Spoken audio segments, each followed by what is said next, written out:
Hello, everyone. How are we doing? Another temperature check. I can't hear y'all.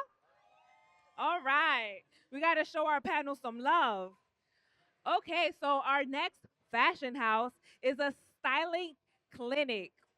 Fashion stylists Wayman and Micah bring their signature eye to the Essence Fest stage for an interactive style clinic that goes beyond the clothes. Learn how to identify the colors, silhouettes, and pieces that work for your lifestyle and your life. Please give a warm welcome to Wayman, Mika, and Mecca. All right, give it up for them, please.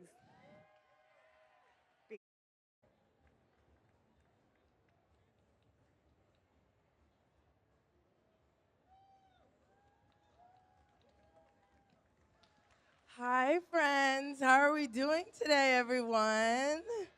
We're doing good. My name is Mecca Pryor. I'm the style writer here at Essence, and I'm joined by the incomparable Wayman and Micah. If you guys have been fangirling this weekend, I am fangirling. These are some of my favorite stylists, and we're gonna get into the nitty gritty. We're gonna hear about how they became who they are today. Thank you for joining us. Mecca, thank you so much for having us. Thank you for having us. Yes, so let's get into the first question. Okay, how did Wayman and Micah really get together? Let's start at the beginning. When you guys first started styling separately, when's the moment you realized, like, okay, we're better as a duo?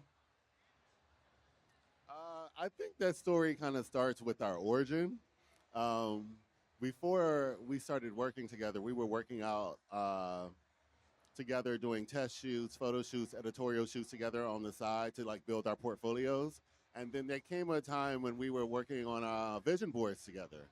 And then those vision boards, we were really like aligning what we wanted to do for our future and professionally and personally.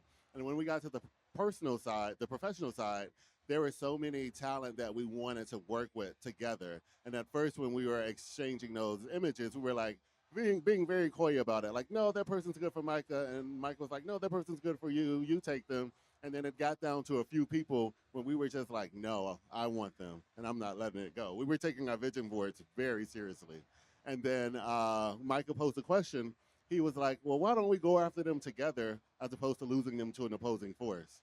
And then I was like, okay. And then from there, it just really took off. And I think we were so in sync by the time we started working together professionally on a real duo level that it just became organic for us. We became friends because we loved each other so much and that we liked each other so much. We liked how each other's point of view in fashion was so much. So by the time we started working together, it was serendipitous. And that was in 2013, right? 2013, yes. Yeah, amazing. And we see a lot of big stylists nowadays, and I feel like you guys, as a duo, I feel like you guys are the biggest duo. Like, what's the reality of being a styling duo? Like, people see the final red carpet looks, but they don't see what goes on in the in between and what it's like working with a partner rather than just by yourself. I think it just has multiple advantages. I mean, he's my best friend, so it's always a party and it's always a good time, but I think it's the collaboration and it's the iron sharpening iron of it all. We're very much so, we work on a very much so yes and scale. So that always builds the look up because it's always yes. And then what if we did this? And then what if we Yeah. made this better? Also, it helps us conquer like a myriad of talent.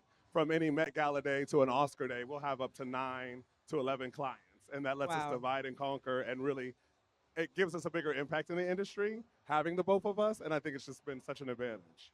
That's amazing. I mean, I feel like being able to bounce ideas off somebody is like next level, and you guys do an amazing job. Clearly. We do it all the, like we talk all the time. All the We time. share images all the time, Instagram, DMs, everything. No matter what time of day, we're always finding something, always talking about what's next, always re-inspiring each other on professional and personal levels because we just have known each other and want the best for each other as humans, even aside from styling, that it's just been a blessing to have someone there all along. That's amazing. We're gonna get into the nitty gritty. If you didn't know, Wayman and Micah, they style Tiana Taylor, Chase Infinity, Coleman Domingo, so many of our favorite our favorite faces to see on television. So we're gonna get into some of the sketches. I kind of hope this clicker works. Oh my God, it does. Okay. I know this. So we have Chase Infinity's gown that she wore to the Oscars this 2026, custom Louis Vuitton. Let's talk about this. Let's get into it. We went back and forth on this sketch for a while, honestly. We did. We did. We're very specific on our sketch process because we will never let the dress come and it's not the sketch. Like, we're so specific. Let us see everything. Give us every detail the whole way through. And so this was fun. This actually was a reference that Wayman found, like from like a 1940s Galliano dress. Yeah. And he just found the skirt and he sent it to me. I was like, I know exactly where we're doing this. So it kind of just went from there. Yeah, and what we wanted to convey here is like we wanted to convey sleek, timeless, but also she was darn the fashion girl of the season. So we wanted to make sure we had a fashion element to it that pushed her looks forward in the fashion space as well. Yeah. And then the color, we were saving the color the entire season for the Oscars. We wanted the color to be fresh, young, and inviting. So we were very particular on saving that color. We knew that what that color was going to be months before the color was created. Yeah. I've been loving watching Chase, like, you guys style Chase the entire award show season. Every time there's an award show, you can ask my editor, Akili, I'm like, has Chase come out yet? Like, what did Wayman and Micah put? Like, it's my favorite thing because she's such a fresh face. And I feel like a lot of the times with the newer girls, like, it takes a minute to find their footing. Yeah. But Chase, like, from day one. Absolutely. Day one. Yeah. Yeah. You know, she came in. She just came in ready to work and ready to play, and also, most importantly, ready to trust us.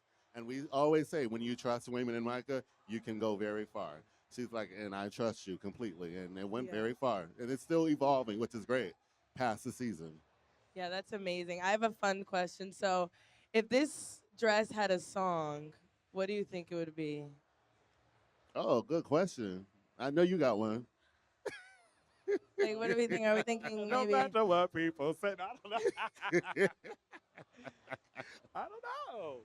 Yeah, I'm going with that. The ruffles. Yeah, I don't know. It's fun. She's dancey. She's flirty. She's fun. And Chase on the carpet really embodied it and had fun. She's really good in getting in a garment, looking in the mirror and deciding who she's going to be. Wayman always he's the red carpet coach before someone leaves, and he says, who do you want to be? What do you want to evoke in this look right now? Who is this person? Become that. And so she always was good at embodying that. That's amazing. And we're gonna get into another one of my favorite. Oh, this is a little out of order, but that's okay. Love. We can jump to Mr. Coleman Domingo and Custom Valentino at the Met That's what that. when he was a co-chair. I mean, you guys, I think we all knew Coleman Domingo was destined for the Met Gala and to be a chair. When did you two realize that he's really like going to become this fashion icon that we all recognize him as today, obviously with your guidance? I would say the Oscars where he wore the pink Versace custom suit. Yes. That And was that was a moment that we really had to push the envelope, and we were met with so much resistance, not from Coleman, just there are external teams of how they want people to look and how they want to feel that they want to present their clients in. So we were met with resistance in terms of like a pink tuxedo at the Oscars. Like, what are you thinking? it was funny because with that, I think this is a bigger lesson that we learned early on. If you have a vision and you know you're right, trust your vision. Before that fitting, his publicist called, hey man, his publicist called and was like, this is Coleman's first Oscars. We really want him to look like the ubiquitous leading man in a nice black tuxedo. And that was right before Coleman walked in. And we had this rack of like all black tuxedos and this fuchsia one. I was like, should we even like move that from the rack? And so we were trying everything. We tried all the other tuxedos. And then he put on the fuchsia Versace tuxedo. And he loved it. And all of our assistants and Wayman and everybody's just going up. And I loved it too, but I got a little squeamish in that moment. And Wayman looked at me and said, what do you think of this aside from anyone's opinion but your own? And I said, damn it, it's the pink tuxedo. It's the pink tuxedo. So always trust your vision. I think that was my biggest takeaway. And know that you're right. And if you're wrong, be wrong. Be proud about being wrong. Be proud about the mistake. Sit on that and learn from it. Yeah, absolutely. I would love to get into you guys like dynamic, like your signature. Is there any signature like design elements? I know sketching is a huge part of you guys' process, especially when constructing custom looks. Is there like a signature detail or who usually takes the lead when it comes to sketching? Like walk us through that process. The It's funny how it really starts. Is Micah pulls out a pen and paper and he and he draws these like Greek goddess women. He makes fun. And He makes fun of my sketches so I bad. wish I would have I brought can't one. help but draw everybody's shoulders so big. I don't know, my hands just won't. They're like warriors. But you get the idea. But I get the idea. They look regal. But you Like, know, it has to start from somewhere because it's like sometimes what we want to convey is not out there, and we can't have a reference for it. So we have to kind of make it ourselves, and then that's what we do. So then we take it back to the design teams, and then they kind of make it all beautiful and glamorous. But it starts at a really rough spot, but a spot that we really understand the Not most. rough. I did not draw that. I did not. I mean, cannot- this can't looks draw that. amazing. But it came I from don't a- know about it rough. came I from don't a see starting rough point. anywhere here. Oh yeah, and then the zoot suit, of course. Yes. This Beautiful. was so special. Yeah. The Met in general, I mean, this Met in general, of course, was about dandyism. Hmm. And this specifically, it was a zoot suit, and we wanted to fit like a zoot suit because a lot of people don't have reference to the zoot suit riots and how people just came and burned down these neighborhoods during the riots because they were complaining about black men using an excess of material for their oversized suits in the times that people were saying, oh, we need to save this material for soldiers' uniforms. So because of that, and because of the rebellion of these black men still remaining who they were, they burned their neighborhoods down. So it was important for us to take this opportunity and this stage to bring that front of mind and to have that messaging in it. And how was it working with the Valentino team, like in bringing to life those historical references? I couldn't hear the question. I said, how was it working with the Valentino team to bring to life those historical references? Oh, the Valentino team was really great. They're very supportive on any reference and any custom ideas that we bring to the table, which was really cool. And when you look at the blazer in detail, it's like crystals and pearls that are outlining the checkers on the blazer, which was really cool. And we wanted to show that as nuances as well, because it's almost like in the dandyism era where men were, kind of told what they wanted to do, but you can only do so much. The crystals and the curls symbolize you can do the most and still be yourself, like we are as black men. Absolutely. And where do I want to go? If this sketch could speak, what do you think it would say? This sketch was what? Can speak. Like if Coleman was gonna say something to us right now, can we just all imagine he's talking? I feel like he'll say, "Put that shit on." I'm crying. Ooh, another one. Another favorite. I want to go to. Okay, this is what I've been waiting for. Miss Chase Infinity, custom Tom Thank you. Brown, This was so. Thank you. Met Gala 2026, just last month. Yeah. Just last month. I mean, take us through this. I watched you guys another podcast you worked on, and I know you were talking about you got inspiration from a Jamaican designer. I'm not remembering her name, but can you just Tamara speak a little Madden. bit to how you guys brought this to life? Because I feel like when you look at this, you don't think like Tom Brown. Right. Right. You know? It was funny. Even the Tom Brown team said that. Yeah. And I think when Mike and myself approached the Met, we always like to have a historical cultural reference in what we do. Because it's a large platform and it's important for us to utilize that platform for education as well. So this was taken from, the colors were taken from artist named Tamara Madden. She's a Jamaican artist. She passed away, but she really uses color to show women in a bold and leading light, a creative light, and a unique light in terms of we're all beautiful in our different shades. And we can wear colors in different shades. It can speak to our spirits and our souls and our communities in an uplifting way. So that's how we took the colors. So we took the colors and then we took that over to Tom Brown, gave him those references as well, and they came back with a sketch so beautiful like this. Yeah. And it's nice with Chase we always want you. We always say we want her to look like an ingenue, carry herself like a vet. We knew for her first Met Gala, we could have done the 20-foot train down the stairs and made that big hoopla, but we always are keen on someone not looking like they happy to be there. Like, Right. Can't be too carry excited. yourself, My know mom that would you're say, meant act to like be you've been here, somewhere go before. for it. And so we just knew that we wanted a column dress, and we knew that in a sea of trains and ruffles and things, that it could speak volumes. And the end result was incredible. Yeah, and I feel like it really came together because even though you're saying it's calm, I mean, the dress is gorgeous, all these different colors, just the way it's constructed, and even her hair. I feel like her hair was a huge moment with the blonde and the Perfect. curls. I mean, it was beautiful. I would love to know, like, in sketching, what's one of the biggest challenges you guys see in taking a sketch from this to like bringing it onto the red carpet? Ooh. That's a good question, and it's also a challenge sometimes because not all designers' sketches look like their work. Micah has a really good saying. What did you said versus how you receive it in the mail? Right, it's what I ordered versus what came, and so to avoid that, we really stay on the designers. Yeah.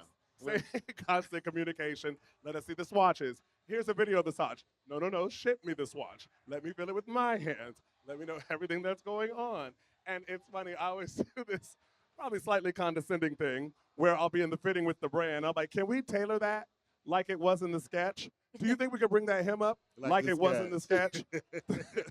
Because you have to constantly, because that's what you're promising your client. The client is going into a fitting, looking at this sketch, and that's it's in their mind. And we're not big on getting a lot of different custom from a lot of different designers because that costs so much money, and it's so much for a brand to turn this around that if we commit to a sketch, that is what you're wearing.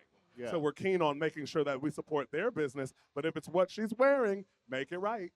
And that's all.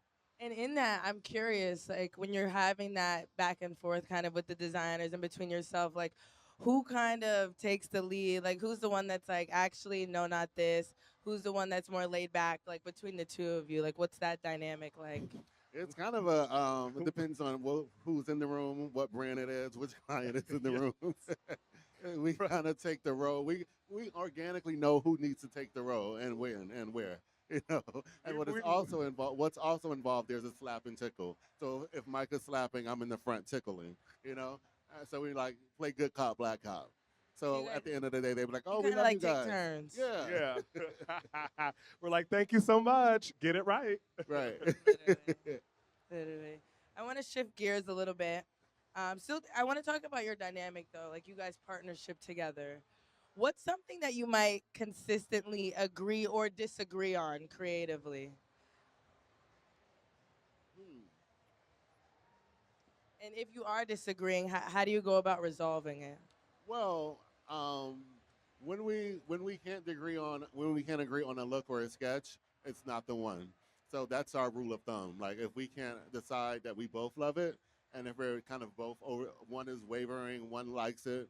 If we don't both love it, we keep going with new ideas. We scrap it right away. Yeah, that's always been our rule of thumb. And So if one person doesn't like it, we're scrapping it. Yeah. it's not right. And then I think aside from that, it might sound cheesy, but we really just are aligned. And I think like that's God ordained and that was, so meant to be. But I think one quote that we always kind of abide by is that relationships are not about compromise. They're about compatibility. For if one has compatibility, there is lesser in need of compromise. And I think that's something that we've just always just lived on, and we've never have to bend or stretch or shift too much outside of our mindsets because we're both quite stringent people that it would be very difficult for either one of us to do so. So it just works out that the compatibility is there more than anything else. That's so interesting. So do you guys consider, this is off topic, but I feel like I have this theory about soulmates, that soulmates don't have to be a lover. Yeah. Would you guys consider each other like soulmates in a way? Oh, no. I agree. I agree with you. I think soulmates is not about a romantic relationship. It's about energy. It's about who complements you through your life journey as well, and like who are those people that understand where your life journey is supposed to take you, and they go on that journey with you. You lift each other up. You support one another. Like you're in it together. Soul goes beyond romantic. Absolutely. Sorry, that was just my little tidbit. I have a thing about No, soulmates. I agree with you. I think that makes sense. It's just been so kismet. It's so kismet so that everybody sees it when they meet us and they see it around us. And I think we have such gratitude for each other. Like, I've become my best self and lived my dreams via this man right here. And I think that's just something to be acknowledged and just really grateful for it. I think in like looking back, I know you guys have a big team of assistants and people who help you guys. Like when you think about people watching you, like your assistants or even people in the audience who want to get into styling or creative director in our fashion, what's something about this job that nobody told you? The good, the hard, the surprising. Uh-huh. I mean, your beginning years are very unexpected. I can blueprint their beginning years. I thought I knew what we were getting into, but the beginning years, like you're literally are hustling. You're literally spending your time networking. You're literally doing things at a lower number rate wise, just to really understand. You have to immerse yourself in this industry, and I think people see the glamorous side of it, but it really takes some grunt work and to lay a foundation for you to really build off of that foundation so your seed can flourish and sow. So I think, and to that point, the advice that I would give is to arm yourself with knowledge, use your education wisely, and making sure that you are in the rooms to connect in. There's always somebody to meet in every room you're in. And if there isn't someone in that room to meet, then you're in the wrong rooms. So Yeah. place yourself in the right rooms. I would say the politics and the strategy that it takes to make it happen. I think for us being the first of our kind walking into these predominantly white and European spaces, we had to think ahead and strategize. We've always had our North Star and made sure we walked it back from there. You know, we are responsible for having the first black faces of global brands such as Versace and Armani at the same time. And that took strategy. I said, how are we going to get these black girls on these billboards in Paris? What do we have to do? Who do they have to become? That's our North Star. Okay, let's walk it back down. I think when we moved to LA, we didn't have nothing. Nothing. We would have like a $300 a week budget, but we knew that we had to take Stacy to Dior from Dior to lunch at Hotel Montaigne, and that lunch is going to be $200, so we only got $100 to eat. However, we knew that if we got her for that lunch, she'd fall in love with us, and we can get these girls in the brands they need to be. And so that was always our strategy. Yeah. Sacrifice. Yeah. Sacrifice. So And much sacrifice. And it was also great for us because even in those trying moments, we had each other. So, like, sometimes it's like when you're by yourself, you may kind of falter and feel a little sad, or you may kind of have, disappointment to continue. We had each other. Like, sometimes when we had those faltering moments, we would go back home and laugh, which was great. I think the community that we built with one another has really Agreed. sustained us as well. I mean, we could see it. Like, I feel like we all blinked our eyes, and Chase was like a Louis Vuitton and like. Yeah. Yeah, we saw that before it happened. Like that was our goal going in. We said we're going to get you the campaign, and we'll work it back from there. So I would love to know. You guys have already built like such a distinct world as a duo. What's next for Wayman and Micah? What are we excited about? Anything new? Anything unexpected that you want to share with our audience here today? I almost said viewers, but we're like in real life. I forgot Right. that you guys were here for a second. Yeah. I'm just in my own world up here. Well, Wayman and Micah will soon have something to sell. Say that again. Wayman and Micah will soon have something to sell. Hmm. I think we're gonna leave with that, guys. Stay Well, tuned. Thank you so much, Wayman and Micah, for joining us at Essence Festival here at the BeautyCon stage. I think we're going to get back into the beauty soon, but thank you for allowing fashion to have its moment, guys. Thank you for listening to us today. Thank you. Thank you all Thank so for much. coming. Thank you all so much. Thank Thank you, you. Becca. Great.